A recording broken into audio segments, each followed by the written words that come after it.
मैंने युधिष्ठिर भैया को वचन दिया, मैं पुरुष मृग को स्वर्ग से धरती पर लेकर आऊंगा। आप मेरी सहायता कीजिए। ये कार्य तो मेरे लिए भी अत्यंत कठिन है महाबली भी, क्योंकि अर्ध मनुष्य और अर्ध पशु पुरुष मृग को संभालना कदाचित असंभव ही है।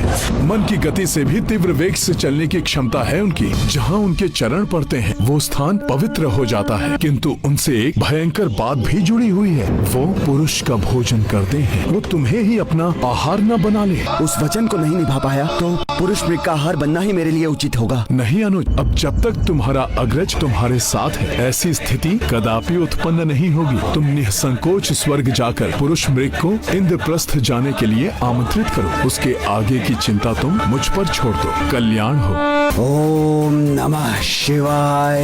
हे महान शिव भक्त भीम का प्रणाम स्वीकार कीजिए। मैं अपने ज्येष्ठ भ्राता धर्मराज युधिष्ठिर की इच्छा को पूर्ण करने के लिए मैं आपको महल ले जाने के लिए आया हूँ, ताकि आपके चरण हमारे महल पर पड़े और वो धन्य हो जाए। तुम स्वयं अपनी मृत्यु के मुंह में प्रवेश करना चाहते हो क्या? आप मुझे अपना आहार भी बना ले तो भी मेरा निश्चय अटल है। तुम्हारा साहस तो प्रशंसनीय है, मैं उसकी सराहना करता हूँ। भोले बाबा, अपने रुद्रांश को आशीष दीजिए कि मैं भीम को सफलता दिला सकूं। मेरा प्रणाम स्वीकार कीजिए भोले बाबा। मैं तुम्हें तुम्हारा वचन पूर्ण करने का एक अवसर अवश्य दूंगा, परंतु स्वर्ग से बाहर जाते ही तुम्हें मुझसे भी तीव्र गति से चलकर मुझसे पूर्व इंद्रप्रस्थ पहुंचना होगा, क्योंकि यदि तुम ऐसा नहीं कर सके तो मैं तुम्हें खा जाऊंगा, अन्यथा तुम्हारे भ्राता की इच्छा पूर्ण करूंगा। उचित है तो मुझे आज्ञा दीजिए पुरुष मृग जी। जय बजरंग बली।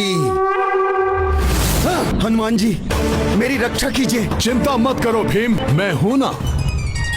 यह अकस्मात शिवलिंग हमारे मध्य में कैसे आ गया? ओम नमः शिवाय। परम शिव भक्त होने के कारण पुरुष मृग जहाँ भी शिवलिंग देखते हैं बिना पूजा किए आगे नहीं बढ़ते। हनुमान जी क्या युक्ति लगाई आपने? भीम तो इंद्रप्रस्थ पहुँचने को है, किंतु प्रभु की पूजा नहीं छोड़ सकता मैं।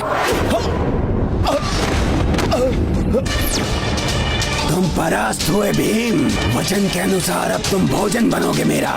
नहीं पुरुष मृग जी, मैं आधा भीतर हूँ और आधा बाहर। मैंने अपनी महल की सीमा को स्पर्श कर लिया है, अतः अब यदि आप मुझे भोजन बनाएंगे तो ये अन्यायपूर्ण होगा। न्याय मूर्ति धर्मराज युधिष्ठिर करेंगे। न्याय के अनुसार भीम की आदि देह पर पुरुष मृग का अधिकार माना जाएगा। भैया आपका निर्णय मेरे लिए आदेश है। तुम्हारी देह जितनी सुदृढ़ है, तुम्हारा हृदय उतना ही कोमल। तुम मृत्यु के नहीं अभय के अधिकारी हो। आपका बहुत बहुत आभार पुरुष मृग जी। युक्ति अनोखी कपीश लगाए, भीम पुरुष मृग हाथों बचाए।